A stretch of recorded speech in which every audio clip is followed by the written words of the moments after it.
Welcome back, viewers, to another edition of Focus on Africans, the program where we try to bring ideas on how to improve the situation in our continent. Today we're in Amsterdam, the eastern part of the city of Amsterdam, and our guest today is one of the upcoming Ghanaian politicians. She's very, enterprising, very active, and she has a lot of ideas to share with us today. Her name is Augustina Osei. Let me welcome Augustina to Focus on Africans. How are you doing? I'm very fine, thank you. We begin this program by asking our guests to introduce themselves. Who is Augustina? Thank you, Femi. Well, as you know, I'm Augustina Osei. I'm a Ghanaian. I was born in Ghana, in a town called Nyinehini, at the Ashanti region. I came in this country at the very young age in 1987, and I joined my mother. She brought me here. Well, what can I say about myself? I'm currently a member of the city council. We're going to get to your political things Definitely. later. I'm a member of the city council as my second term, and I have my first degree in law. Okay, we're going to get to your education. Have you got a Ghanaian name? Well, yeah. I do have a Ghanaian name. My Ghanaian name is Abena Asantwa. Abena Tuesday. Abena Tuesday. And Asantwa, well, I think everybody knows who Asantwa. Yes, it was the Queen Mother in Ejoso. Well, not necessarily. I was more named after my grandmother. She's also called Asantwa. Actually, I have two grandmothers who called Asantwa in my family. From both my mom's side and my father's side. Serious? Yeah, it's very interesting. Are they very warrior-like people? Yeah, definitely. So I think there's something, people say what's in the name, but I think there's a lot of things in the name. And yeah, warrior-like. Well, people like to think so. I don't know myself. So you were born in Ghana? I was born in Ghana. Definitely. What are your recollections of Ghana? Wow. Well, I remember Ghana to be this peaceful country. No worries at all because I was quite very young, and I remember the love, that especially my grandmothers, my grandfathers, they gave me, because I was raised by my grandma and my granddad before I came to this country, and I remember them, of course, telling me stories about Ghana, and what type of stories? What type of stories? Well, most of them I don't really remember because it's been ages ago. Okay. But of course, they brought me a lot of things, and when I came to this country, my mom continued where my grandparents left off. How old were you then before you left Ghana? I was 9 years old. There should be a lot of things you should recall. Well, if you know the age that I have now, you will understand. But I won't tell you my real age now. Why not? Okay. You were 9 when you came to Ghana. Did you have the preliminary education in Ghana? Oh, yeah, little. I think I was back in Ghana, they call it P4. Yeah. Primary 4? Yeah, and then I came to this country and I also started primary school. So you went from kindergarten to primary 4 in Ghana? Yeah. Yeah. And no recollection? No, not much. I remember that there was this teacher in Ghana. He used to beat me and my cousin up a lot of times. For no reason? For me, I thought it was for no reason, but I must have done something wrong. And you had this warrior-like name. Were you rebellious? No. If you say so. No. I'm very positive. I think I know myself a little bit more. I'm very about quiet. when you were young. No, I think now that I'm older, I see myself more a warrior-like. But when I was young, I was very quiet, very reserved. But now? Yeah. But now I'm more outspoken. And then you came to the Netherlands. What brought you here? Well, it's not like I had a choice. I was quite too young, and my mom brought me here. But I think back in the days, I think many people wanted to come to Europe, especially the people around me that I knew back then. So it was exciting when people knew that you were going to Europe. But for me, I didn't know that I was coming to Europe. I thought I was going to Accra. And before I knew, I was at Schiphol Airport in Amsterdam, and I looked around, and I came with my auntie. She lives in Germany, and I was like, where am I? This is not Accra. She was like, no. So you were just directly from the village to... Yeah, I know. You never been to Accra? Well, I wasn't living in Accra. But you were living in the village? Well, it's not really a village. It's a small town at Ashanti region. Well, I'm a village girl, if that makes you good. Yeah, I'm a village girl, and so from village to Abuchi. Who organized your auntie organized everything for you? Yeah, together with my mom, but everything went past me. I didn't know anything what was going on. So yeah, you are from the big town. You Small town, now you find yourself in yeah, in and I remember and you find yourself in Frankfurt or where? no, in Amsterdam, In Amsterdam, Schiphol. Schiphol, and I Yeah, they say, remember, wow. I remember I was introduced to my mom because I didn't recognize my mother. Oh, she left when you were young. Yeah, I always knew.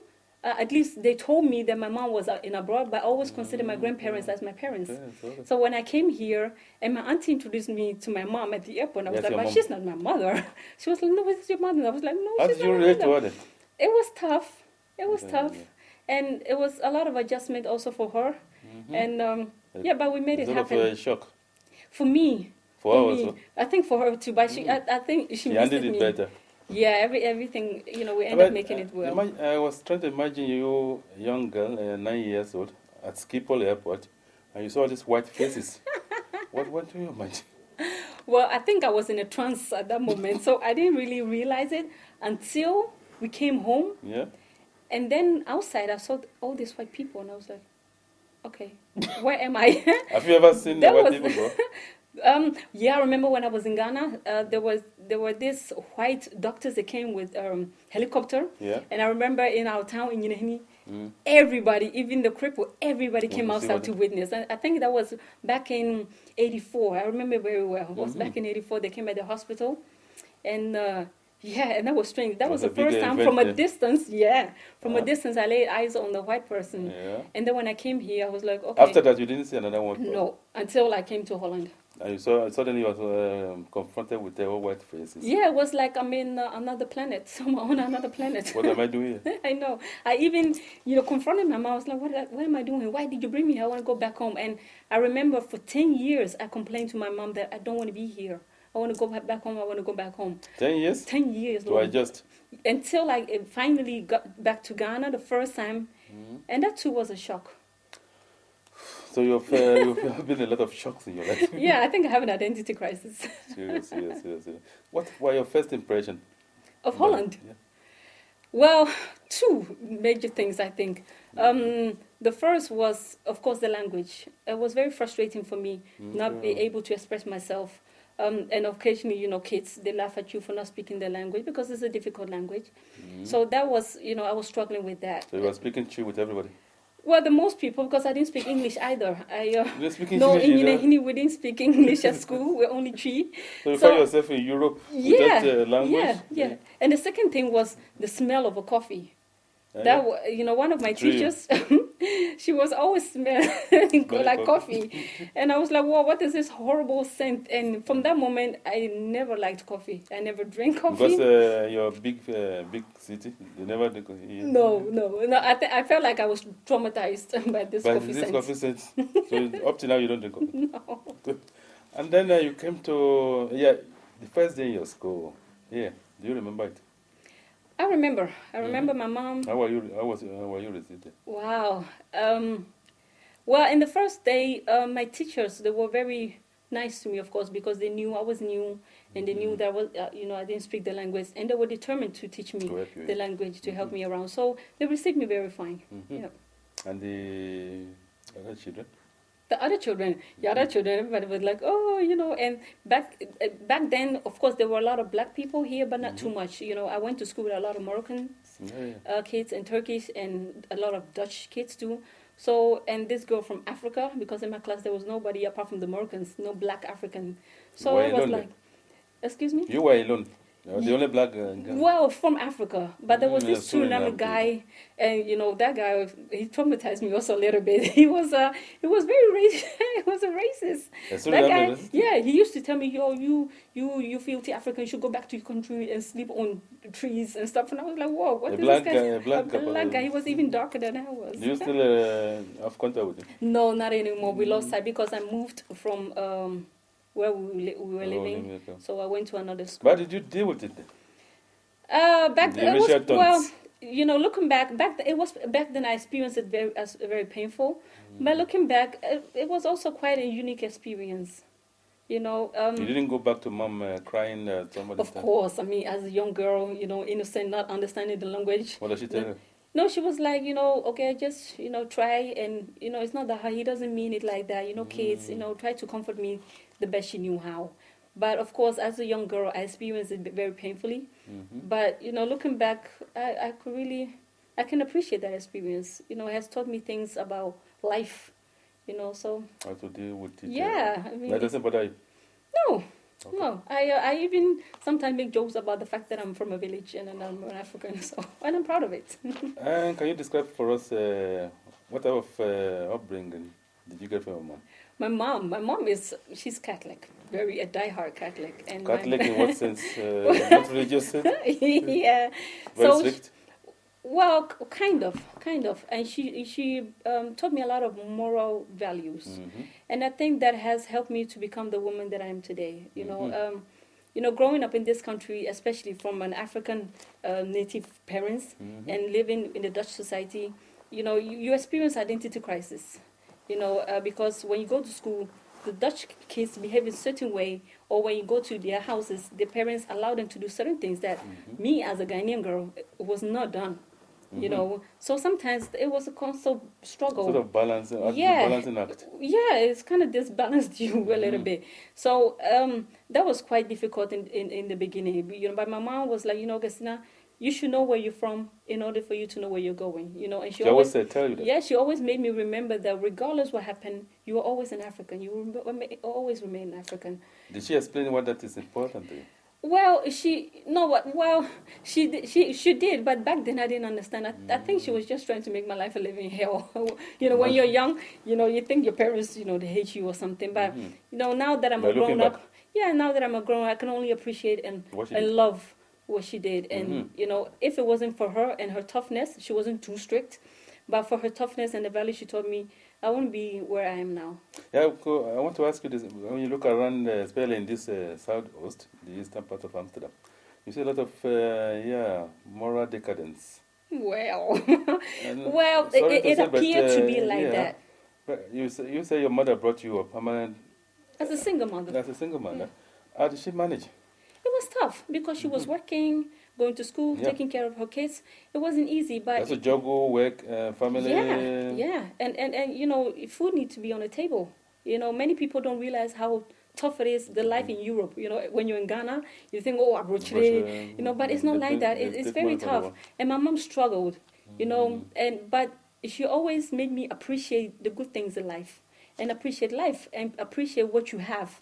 You understand? To be thankful and to be grateful what you have. And, but she also too materialistic. Yeah, because she always taught me, when she had something and she could afford it for us, she did. And when she couldn't, she was honest about it. So I consider myself, equally like my mom. I'm not materialistic at all. How many are you in the family?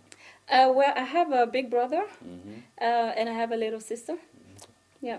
So how close are you?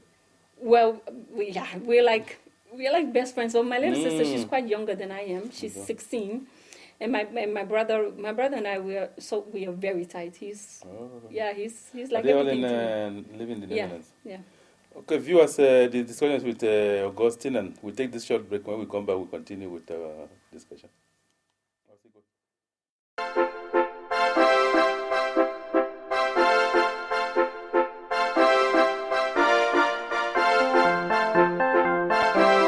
On this program, Focus on Africans, hosted by the popular Pan-African writer Femi Akomolafe, who has devoted his entire life to championing African cause. We highlight this problem and try to look for solution.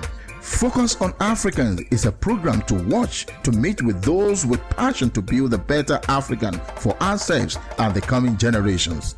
Focus on Africans. Together, we can build a better Africa.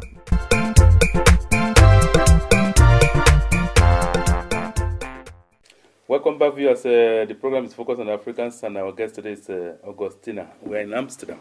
So, Augustina, looking back, character-wise, what has changed in your life? Wow, I think a lot. I was very reserved as a kid, very quiet, shy, and I think my experience in life has made me to be more outspoken, somebody who knows what she wants, determined. A lot of determination also. But I consider myself to be very spontaneous. Does it have to do with the cultural differences between Africa and Europe? Well, do you link it to that? as an African, when I was growing up, I was always taught not even to talk where elderly people were, and not to be too outspoken. But when you go to school and you're not like that, then they say you're not assertive, and then they start labeling you that you're not. In Africa? No, in this country. And I'm asking. I want to know whether that has to do with the way we deal with children in Africa and the way we deal with them. Definitely. So like I said, in Africa, you're raised up to be more quiet, reserved, and here you are raised up to be more like assertive. Yeah, very assertive. And if you're not like that, they stop labeling you, and even thinking that you're not even competent or qualified enough to do certain certain studies. But then, don't you have the problem? You live in two communities, the white and the black community. That's the identity crisis I was talking about. So if you are in the Ghanaian community and you are blah blah blah, you are assertive, people will label you. When you are in the white community, you are reserved. The thing is, what's so funny is I'm quite petite, as you can see. And you're common. and Ghanaian people, when you talk and you're very confident about yourself, they're like, oh, this girl, she's like always everywhere. She knows and this everything. little girl always flashing people's faces. But when I'm in the Dutch community, they appreciate that and they were like, wow, that's a young girl, young woman with a lot of potential. Oh, she's schizophrenic there.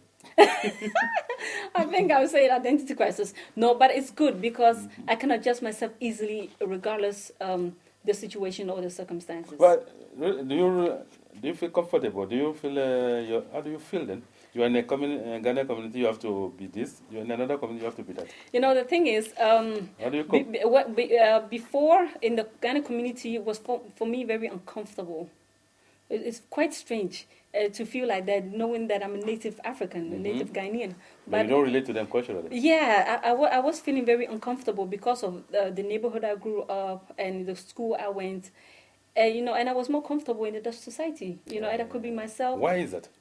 Because of the schooling? No, well, it's partly because of the school, but partly also the people you hang out with in the neighborhood you live in. Because where I was living, there were not many black people. Well, there were black people, but the people I was hanging out, and the people I was hanging out were white people, Dutch people, and especially not too many Ghanaian. I knew I think 2 Ghanaian people, and that was it. So I wasn't really related to the Ghanaian community. So that's I understand what you are saying, because if you go to a Dutch family or a Dutch house, you are supposed to participate in the discussion. Yeah. But when you come to an African situation, when they are elderly people, you are supposed to keep quiet.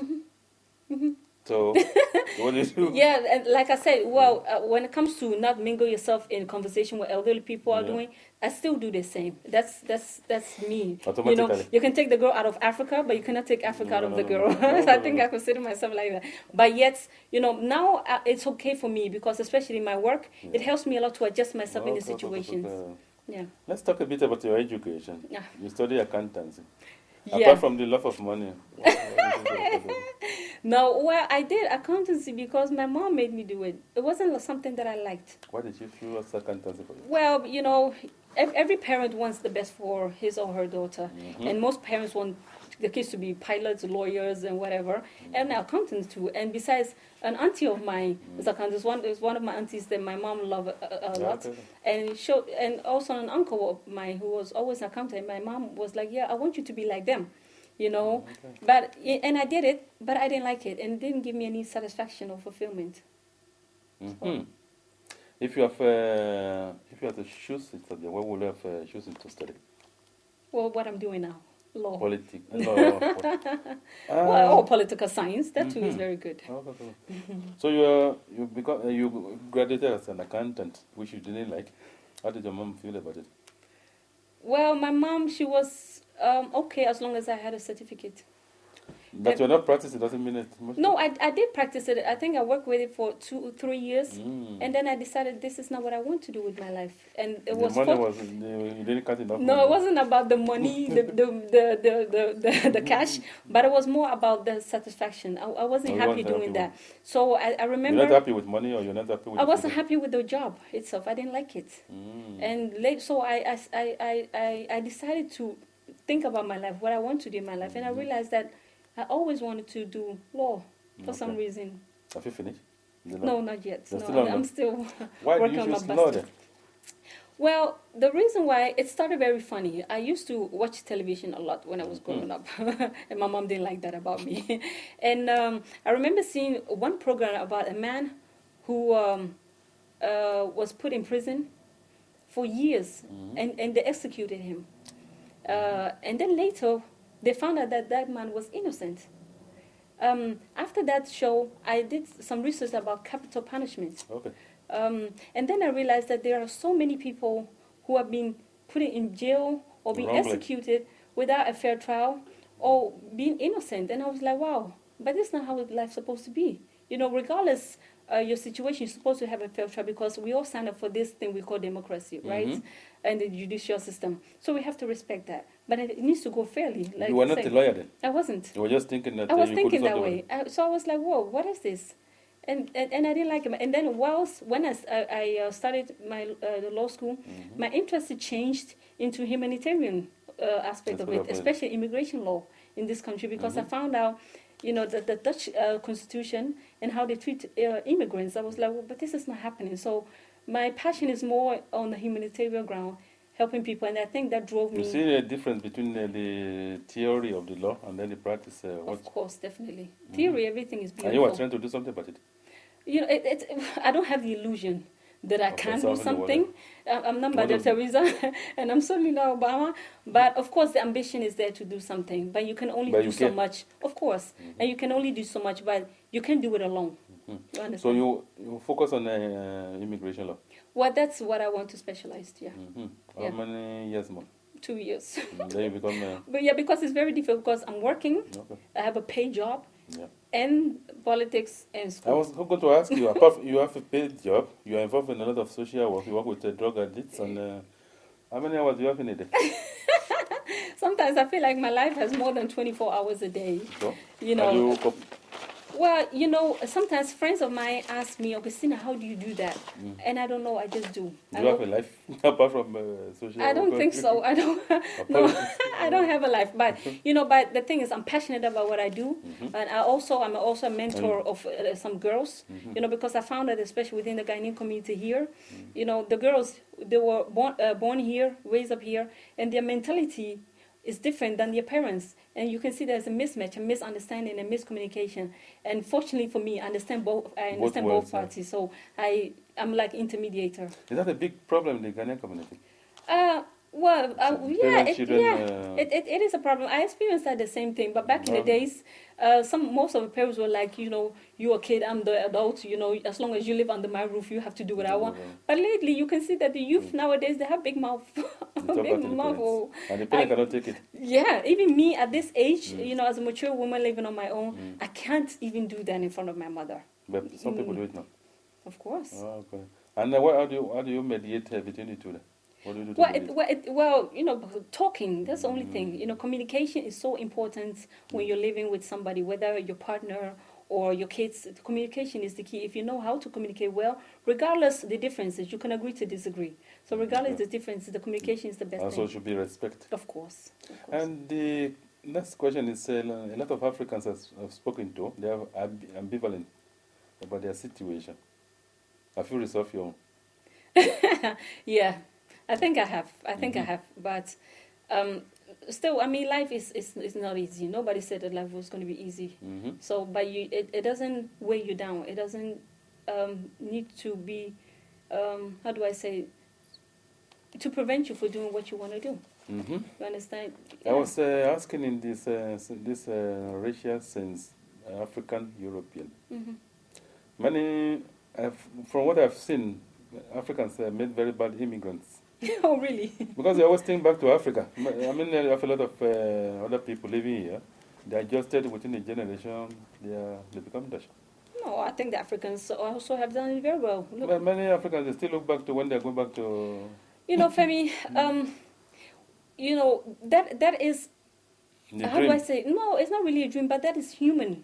Even those So, people, they do the same. Moroccan people, nostalgia. yeah, you know, Moroccan people, they do the same. I know a lot of Moroccan people, all they wish is go back home. But You understand? But it's not easy. A lot of Ghanaian people also. long to go back home. Yeah, you know, Why can't they even let- I have that. Why Even can't they I let have go? that. But it's not. It's who you are. It's part of your identity. And how do you let go of your identity? How do you let go who you are? So what's your identity? My identity. Well, I see myself as I'm a true-born African and a true-born Ghanaian. Yeah. Dutch national. You're very complicated. I am a very complicated person. So I think true-born African, Ghanaian, Dutch national. Yeah, I think there's this girl I know. She refers to herself as an Afropean. Afro-European and an African. And I think that's quite a good way to express yourself. Yeah, but I think I'm all, what you see, what you get, and I'm just who I am. And like I said before, you can take the girl out of the village, but you can take the village out of the girl. I'm just the girl from Yinehini, the girl from Ghana, and the girl, the daughter of Teresa, and that's it. I still want to get to the bottom of this question. Sorry for bringing it back. Do you feel Dutch or you feel African? Wow. I feel both. I don't want to be like either or Africa. No, it's I am an African and I am also Dutch. Yeah, we try to understand. Yeah, but that's But what is so ironic about this situation in this country? There are many times that I feel indeed that I'm an African and not a Dutch. And what situations? Sometimes at the airport I feel like a foreigner, and that's so strange. That's strange. I can't comprehend that, but it's strange. You don't feel uncomfortable with the... Well, I rather feel frustrated because sometimes I see how at the airport or in the cities how they treat the white people, and they treat me as a native Ghanaian different because I have a different nationality. You understand? And but if you open your mouth and speak to you, the thing is, most people do not see me as a Ghanaian unless I open my mouth. I remember there was this girl. Behavior or... I don't know, but for some reason they see that you're not from that country. There was this girl, she thought that I was a Liberian, and she started insulting me in Ghana. Oh. And I looked at her and I was like, what have I done to you? She was like, no, but I wasn't talking about you. And I was like, but I heard everything you said. And that is very frustrating and sometimes very hurtful as a native Ghanaian, hearing your own people, thinking like that about you. Let's talk about your politics. Why did you join politics? Well, that is a quite I won't say interesting story, but it kind of started when I was doing my internship, when I was doing my first degree, and I came across a lot of things, especially when education-wise, and I saw politicians making policies concerning the youth. But I found out that they were not even talking to them. They were all talking about them, making rules for them to obey. But what they wanted, that wasn't even irrelevant. So I was like, whoa, what's going on? And then later, it opened my eyes also to see what was happening around my neighborhood. And I always knew that I was probably going to have kids in this country. But at the same time, I see things going on that I don't like. So I can do two things. Either shut up, and stop complaining, or I can do something about it. So I decided to do, the last one, to try to change something so that at least in the future I can tell my kids that, Mama tried, to make, this country a little bit better for them. But still, it kind of started as something not really serious. And it kind of got out of hand. Hobby. No, not really a hobby, but I really sincerely wanted to change something.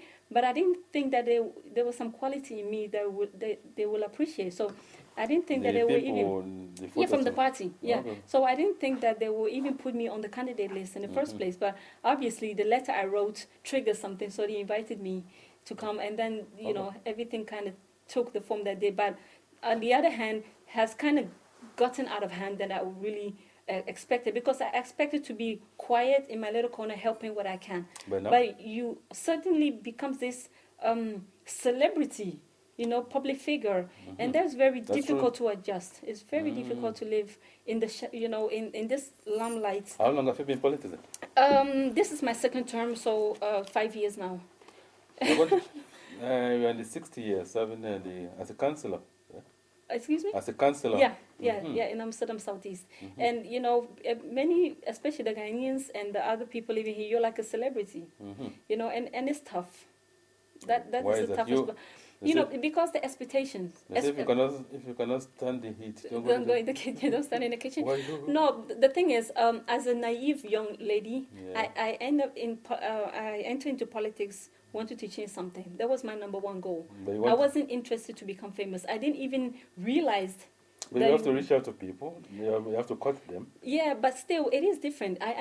It's part of it, and I knew, but it's different because reaching out to people and hearing their needs is different than for them seeing you as a celebrity. Okay. And for them, you are this public figure. You know, even if you cough and you do it wrong, it's a big problem. And then the media and all the stuff, and the expectation and the pressure, especially from the African community, because you know, first when we started 4 years ago, there were 2 young Ghanaian girls, and so there was this unique event taking place in Amsterdam Southeast. So it was a whole novelty for it was like a revolution or something. So that kind of also made a lot of Ghanaians proud, but it came also with a lot of pressure from them, and the expectation sometimes was very unrealistic. What you expect? You are the politician. You went to the people, promising them you will build bridge from here to Casablanca or whatever, and then you're complaining that you didn't expect it. So well, that's the unique thing about, I think, and that's also the nice thing about this Dutch politics. You don't necessarily make promises to people, you know, because it wasn't about me individual, but it was about the party. Okay, I'm going to ask you about your party political philosophy. Can you? Well, we are from the, in Holland we call it Partij van de Arbeid, and I'm speaking like Hebrew in people's ear, PvdA, and that's the Labour Party, like Social Democrat. We are Social Democrat, and you know what we want is equal rights for everybody. Equal rights for everybody. You know, and to try to, make the gap between the rich and the poor smaller. You know, for people who are struggling in life. So at least, even if you can't, the little that you can do, you know, use that potential. You know, social equality. Yeah, you know, that's the thing. What attracted you to the PvdA? What attracted me, it was certainly about that, because as a foreigner, I believe that when some of our parents came into this country, they struggled, but they got certain opportunities also, you know, to make it here. And I can only appreciate that, and I wish the same thing also for other people. You know, I also wish that the opportunity that I had, the other people can have, regardless whether you are handicapped or regardless who you are. Giving the opportunity to do something. Yeah, if you know, giving the people opportunity and also motivate them to grab the opportunity and to make it to use it for their own benefit. Yeah. Do you still think that there's distinctions between the political parties? You say yours is a social democrat. But they always join in coalition, whatever. So does this ideology still matter? Oh yes, definitely. But you can see the parties joining together in a coalition. No, the coalition is a result of our political system in this country. The political system in this country is, of course, when it's not one party takes it all or when it takes it all, like in Ghana. But it makes it very good for, you know, I think it's the ideal way of democracy, because every single vote counts. Every single vote, and you know, proportional representation. You know, every vote counts, and I think that is the beauty of democracy. It shouldn't be like, oh, if one party, you know, wins a certain percentage, then the rest of the people who voted, their votes doesn't count like that. It's not like that. Even here, if you're even one-man party, you can even negotiate to the extent that you can be part of the coalition and make impact.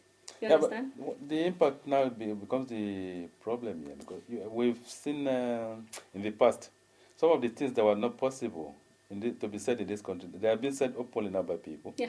And then looking at the social, a lot of things have been cut because the money is not there anymore. How do you still? There are a lot of inequality now than in the 80s. And unfortunately, what is your party doing? Well, unfortunately, I think it's going to be even bigger, the gap or inequality, like you said. But what my party is trying to do, and unfortunately, this time we are not part of the coalition, so it's very difficult. But yet, as opposition, and that's what's the beauty in this country, you can still lobby and negotiate with other parties who are even in the government to make sure that whatever legislation or idea you have, you know, for the people can still, you know, go through. So all hope is not lost. You are a second generation Ghanaian? No, I'm still a first generation Ghanaian. Your mom was here. Yeah, but first generation. Second generation is when you were born here, and I'm not born. You were born in Ghana. Or maybe I'm 1.5 generation. Let's settle for 1.5 days. You are young. You go to this elderly Ghanaian. How do they respond to you? Wow. Well, that's a good question, because I remember 4 years ago when we were campaigning. And of course, a lot of people were like, whoa, what is this? This is something new. But of course, there were people that were like, oh, this little children, what are they going to tell us? But what I found that they were very appreciative because we understand the language, we speak the language. We can equally debate the Dutch people, like unlike they themselves, you understand? So they're really like, okay, so these girls are really going to be our mouthpiece. And that's where the expectation comes from too, also, the other side of it. So they really appreciate and very supportive. And the way Ghanaians voted was amazing. It was amazing. It was really amazing. And they did the same too in 2010. When we were going for the mainstream. Yeah, but it was amazing, and I can only appreciate what they have done for us, and we're trying also, at least for myself, I can speak for myself, that the vote and the trust they invested in me, that I won't disappoint them. Okay. What are you doing not to disappoint them? Well, one of the things is, of course, the manifestos that we had as a Social Democrats, that we're trying to realize that, that manifesto. Secondly, of course, by communicating to people. I found out that a lot of politicians, one of the things that we are not good at is communication.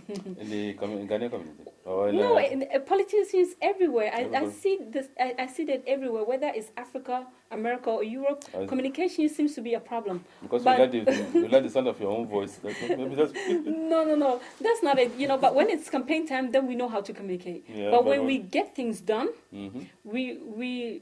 it's like we're not able to communicate to people. So sometimes people are like, "Why? What have you done for us since we voted for you?" You understand? Because they cannot. Sometimes they visualize it, but it doesn't register, and they need you to tell them that this is what you have achieved. And we're not good at that, and that's the problem. Understandable in this country where you don't have to make promises to people. Well, me as an individual, I don't make promises. And your party? But my party, of course, has ideology, and that's what we put in manifesto. So can't you make a checklist of what? Yeah, definitely. Because especially in this district where we live in, few of the important things are safety is one of it. Education is a very important. So of course you have to give the people the assurance that you're really going to fight for their kids, and try to improve the education system and the academic life. Are you doing that? Well, of course, I'm supposed to. It's a must, because we always say children are the future, but the future only comes when you invest in their education. We'll take a short break, and when we come back, we'll continue with Augustina. The program is focused on Africans.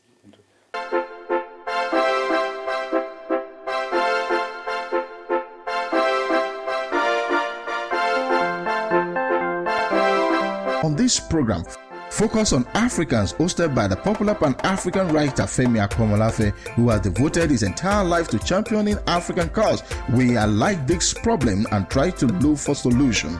Focus on Africans is a program to watch, to meet with those with passion to build a better African for ourselves and the coming generations.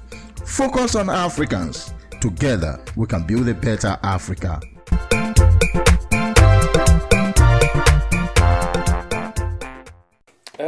Welcome back, viewers. The program is focused on Africans. Our guest today is Augustina Osei in Amsterdam. Who are your political mentors? Well, I don't necessarily consider them as mentors in the physical aspect, but they are people who I really respect. And it might sound very cliche, but one of it is Nelson Mandela. I think that man, after everything he went through, after the hardship, after even, that he was imprisoned, yet there was this peace surrounding this man, and he was able, regardless the things that white people put him through, he was willing to lay his life for what he believes in. But are you able to turn the other cheek? Who, me personally? Yeah. The thing is, being a politician, you need to have a thick skin. You understand? So somebody like Mandela who maltreated you. Well, I don't think I'll be able to endure the way he did. Overcome it. Yeah, but I think it's very. It says a lot about his character as a person. So Mandela and who else? Well, I believe somebody like Obama also. Not necessarily because he's the first Black American president, but he too has something. Yeah, he too from a childhood he had a difficult childhood, but he overcame whatever he went through and made it happen. Seeing people like this, I'm like, regardless where I am, regardless my shortcomings, determination, you understand, will get me there. And somebody like Yasanto, of course, she's also... No Dutch politician? Well, Dutch politicians, there are few that that I respect, especially the skills of debating. There's this lady, she recently resigned from politics. Her name is Femke Halsema. Femke Halsema was one of the top politicians, female politicians, and especially her quality, skills. Her debating skills is just marvelous. Yeah, so. And you, what are you bringing to the table? What is Augustina bringing to the political table? Well, in this district council where I am, I'm a spokesperson of safety. In this district, safety has been a problem for decades, and we're trying to stabilize things and to improve. And compared to you speak on safety. Yeah, compared to 10 years ago, this place really has improved a lot. There was this place called Gansnoef. It was a mess back in the days. If you say improved, then people say they turn into a police state. No, definitely not. But the police need to be there because the people ask for it. What's so ironic about it is people always complain they're not feeling safe, this and that and that. We need more police. And then when the police come, they're like, no, we don't want a police state, or we don't want this, we don't want that. And it's very difficult. So a few years ago, I mean, you can walk around the street without police harassing, but now they have the power to stop and search you. Yeah. They have to because of. They're not a police state. No, definitely not. No, it's just taking, having instruments and taking measures in order for the other people also to feel safe. As a government, it's your duty to protect your people. Do you understand? Invasive? No, what is invasive? If I go to the street of Accra and a policeman stop and start searching, I would. No, the thing is, we have certain times and places where, especially places where the crime rate is very high, especially, drive-by shooting and stuff. Okay. You have to prevent. A lot of that, yeah? Well, occasionally. I mean, in 2009, we had like 25 shootings, and 3 people died. And you have to take measures. So what we did is, to prevent people from shooting each other for wearing guns, we search people, and if we see that they have guns, we have to take it because it's illegal, to wear weapons. Other things that I bring on the table is a poverty reduction. Okay. And that poverty is very funny. Yeah, but what is so is people in Africa think, oh, Abruchire, what do you mean poverty? But when we say you go, when you need money, you go to the world and take money. I know. You are magicians. I know. But there is poverty in this country. It is really poverty. Yeah, when you're in Ghana, you don't know. No, we saw it. And I don't blame them because sometimes some of us from Europe and America and stuff from diaspora, when we come to Ghana, the way we portray ourselves is not the reality, and that's why people think that. How do we know? We are from Africa. So I know. There's this uncle of mine. He wanted a mobile phone for me, and I had this mobile phone taped with solid tape, and it was like, okay, so why are you bringing this phone? Because in Abrochire, all these phones are free, on the floor, and I was like, oh, really? Is that simple? And one thing I also bring to the table. To answer your question, is I'm a spokesperson of finance. Money. Making sure that our financial situation in this district is stabilized because we don't need more finance, crisis. Security, and child poverty. And I also do youth, combined with education. Wow. Augustina, this is a program where we talk about Africa. Yeah. When you go back to Africa, what do you think we're doing wrong? Wrong? In what sense? When you look at you have water, electricity constantly. And Ghana was still struggling with these basics. So what do you think we're doing wrong? Well, I won't use the word wrong, but I think one thing we have to realize as Africans or Ghanaians, we have come a long way. We are practicing certain things that were, it might sound very unpopular what I'm about to say, but it was projected on us. Something like democracy. The way Europeans or Americans may practice democracy doesn't necessarily apply for Africans, you understand? For the cultural context. Of course. I mean, Africans, we are totally different than Europeans, and Americans too are different than Europeans. So you have to know who you are, the people who your environment. Your environment in order to take the right measures. And of course, because of the colonialism, a lot of things were robbed from Ghana, and now we are trying to get back on our feet. After I think 53 years of independence, 53 years might seem very old as a human being, but you're not there. Especially the political. And I don't know much about Ghanaian politics, so I won't even go there. But at least I have followed a little bit, and especially the political situation that we have been in for years. It's not magic. People shouldn't expect that unexpected, and give it time for things to improve. but also try to improve also yourself, For the because the structures. government is not the people you're elected alone, but you too are part of the government. On the other hand, I also believe that the leaders in Africa should also take the interests of the people at heart. Because sometimes I listen to Ghana radios, political debates, and sometimes I'm like, whoa, what is this? And then The quality of debate. well, yeah, they quite insult each other a lot. Well, sometimes You don't do I'm that like, no, not that much, not in that sense. But still, Personal insult to me. yeah, but sometimes I found some of them having this attitude like, they are invincible, but you're only there for 4 years. And 4 years may seem very long, but it will pass. You understand? Everything that has a start has an end. And I believe that, being a politician is not being selfish. And I don't see politicians too as leaders. They are servers. And I think people, voters should know the people you elect, they are not your leaders. But they're supposed to serve you. They are there to serve you, and you need to hold them accountable, because politics come with responsibility, and responsibility comes with accountability. So I believe that they need to hold these people responsible and accountable for the things that go wrong, but not vote and then fold your arm and expect everything to happen. What do you expect the citizens to participate in? Well, by especially, I don't know how the system in Ghana works, but here in Holland, when we have council meetings, the agenda is publicly known. And so you know exactly what we're going to talk about. The documents are also there. So if you want to talk about certain elements, for instance, if we're talking about safety, and you think as a citizen you have something to say, you just call, you let them know that you have something to say about safety. You they put give them you 5 minutes. on the website also? Yeah, on the website, in the newspaper too. It's published in the newspaper. So your agenda is always public? Always public. And then people can participate? Yes, and then you have 5 minutes time, and you can say whatever you want to say. We as a councillors also can question you about certain things that we think we want to know, some enlightenment.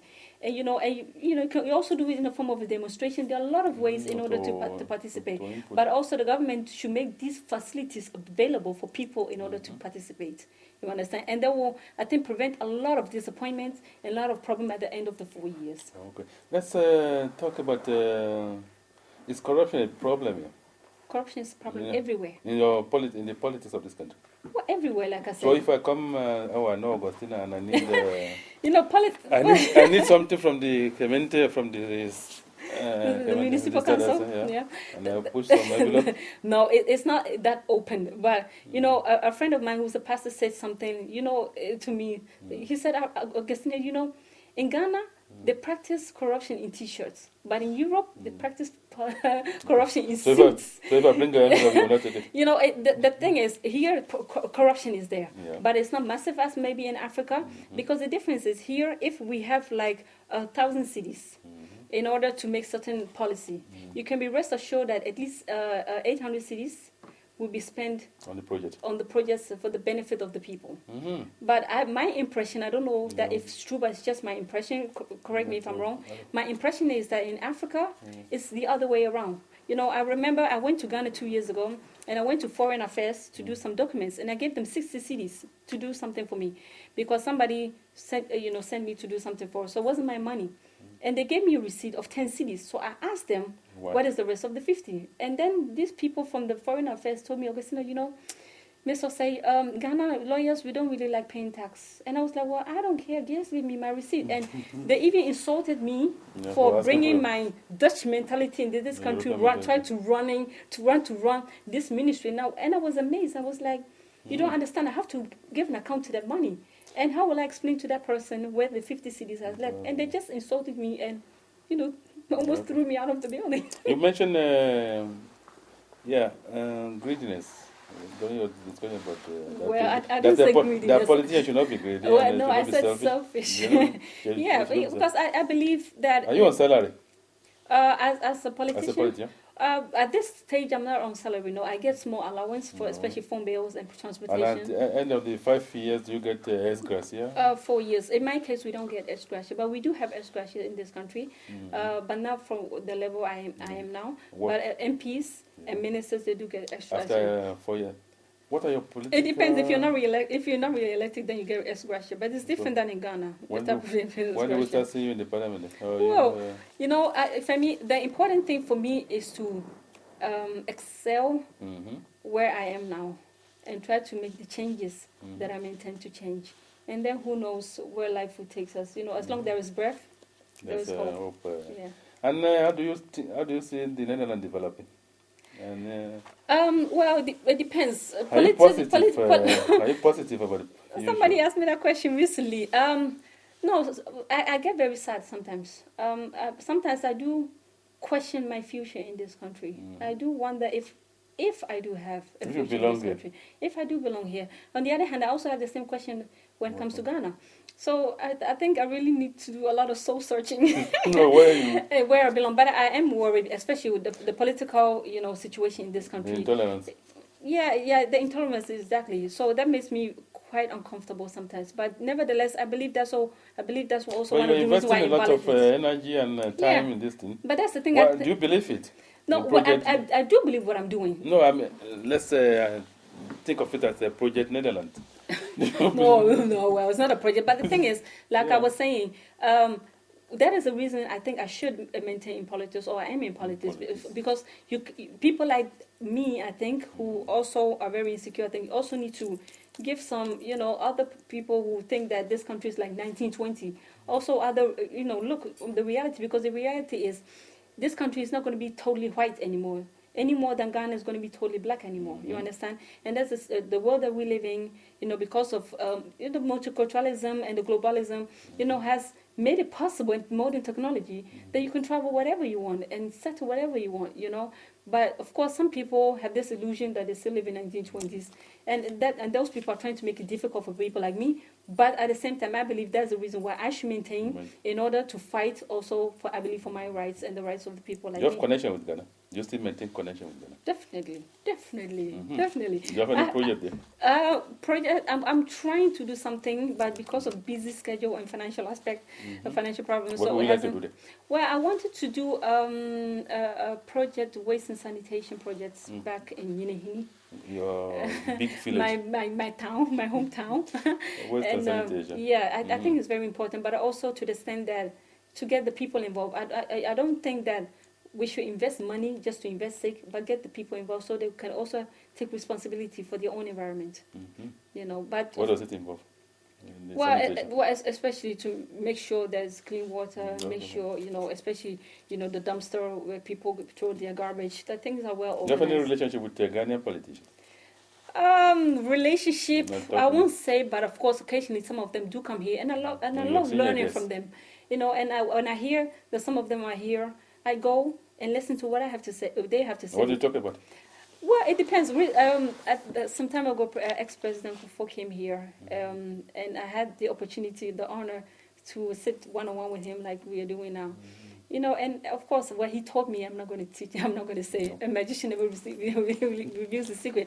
But I've learned that he's a very, indeed, a wise man, and I learned a lot from him also as a person, but also as a young politician.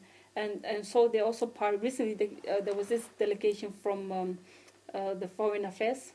They came here too, and I love listening to also people with more experience and learn from them, and then probably the mistakes they made.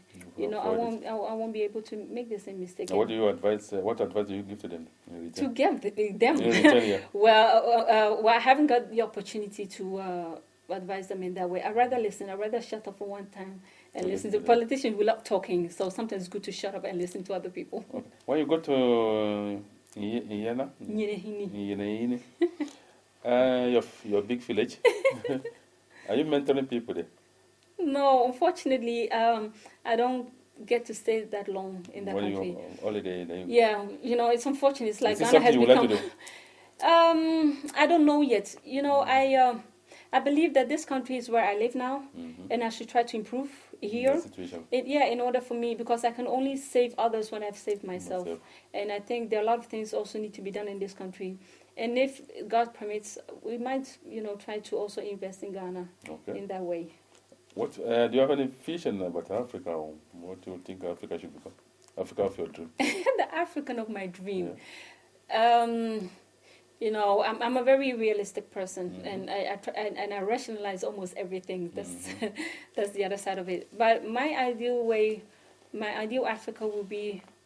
It sounds cliche. I'm almost like contesting for Miss Universe, but peace in that country. In the continent. In the continent, because sometimes some of us, the information that we hear, it may be very colored and everything, but sometimes, especially these civil wars going on, it's very difficult, and it doesn't allow the white people to respect the continent. What I wish is that the continent will be respected, will be restored back, like back before the colonialism. We were once, How do you think the continent was one of the important continents with all the resources we have. How do you think we get there? Well, we can get there by different means, but it will start with the people we elect. By our leaders. Well, I don't consider them leaders. Servers. They are servants. I consider myself too as a servant, as a politician. Okay. But that is actually what it is, because as a politician, you are elected to do something that the other is not able to do. Okay. That's what you're supposed to do. You take decision because you're not able to do that. It's not that because you're better than they are. So we should improve the quality of people we elect. Yeah. Well, I think the quality is there, but I think what we need to do is to choose the right people and not focusing on the promises. Sometimes as a politician, they give fake promises. Or the ethnicity or the religious... Well, yeah, because sometimes too it can happen, but I think the most important thing is look at your personal life, look at your family, look around your neighborhood, and see the party, all the person you think that can help. That's the thing, they are helping to achieve what you think it should be your ideal Ghana. You understand? And don't go for the fact that they will probably give you something in return. It's not relevant. It doesn't last. And that's for the servants or leaders, as I call them. Yeah, but for the people. But the people themselves, at first, also to be willing, you should see your country as you have no place to go. That's where you are, and you have no place to go. So either if it goes wrong, it's for your own good. If it doesn't go, if it goes right, it's also for your own good. So make sure that you are willing to invest also in your own country. I think JFK says something very important. Ask not what your country could do for you, but what you can do for your country. Yes, and I think that's also the mentality that people should have generally, and also try to improve they themselves. Don't wait for the government in order to, take your kids to school or give you school feed program or school clothes, something. Try to invest in your own self. I know it's easy for me to say, somebody might think, but you can only do that by the renewal of your mind. I think we need a lot of mentality change when it comes to how black people... Look at society as we are part of the society. Yes, if there is a war in Ghana, it's difficult for you to run away as a native Ghanaian. The Europeans, they're even closing their borders. They don't want any Africans in their continent. So make sure you improve the society, where you live. In order, only that is one of the, together with other things, of course, I can name all of them, that we can make this country or continent as Africa a better way, but we should earn the respect back, and not try to walk in the shadows of the Europeans, because we think that the Europeans or the Americans have all the wise, they think they're all the wise people on earth, but they are not. We Africans, we have more quality, but we need to recognize that and work with it. Other people's, Yeah, I don't think you should worship any human being whatsoever. So, yeah, so we need to believe in ourselves and try and want to invest in ourselves. In closing, what are your plans for the future? My plans for the future? You mean politically or privately? If you may share about politically. Politically, well, like I said before, I just want to... What are the things you set out to achieve? Well, the thing is, I want to be able to finish this 4 years, and helping improving the safety in this country, in this community. Helping the kids when it comes to the academic life to improve that, and all these things that will really make me happy and know that I've really helped to achieve what I need to achieve. Right. And supposing you get a call from the President of Ghana asking for your advice, what are you going to tell him? Well, that would be very interesting. I think I'll be very honored and privileged to. But I think Professor Mills he's a very wise man, as we all know. He's a professor, and I think he has all the people with brains that Ghana can afford. So he doesn't need me to advise him. But I think on a serious note, I think the politicians in Ghana should really take the interests of the people at heart. That is so important, and try to be selfless. and not thinking about thinking about now, but think about the future, and also think about the legacy they leave behind for their children and their children, the legacy, because it's very important what people will say about you when you are gone. We all talk about Yasantua and all those people who are passed, because the good thing they left behind. And I think as a politician, that's what you need to focus on, the positive things you want to leave behind, and how you want people to remember you. How you want to be remembered? I want people to remember me in a various way, but somebody that had a heart for people. A heart for people. Yeah. That's a nice one. Thank you. Augustina Osei, thank you very much for joining us today on the Focus on Africa. And interesting. Thank you very much. It was a pleasure. The program is Focus on Africans, another interesting edition today. My name is Femi Akomolafe. I've been working with Smala Sulemana. Rami Akomolafe, Grey Westerfeld have been helpful. And our editors in Ghana. Until next week, when we come your way, I say, Ireo.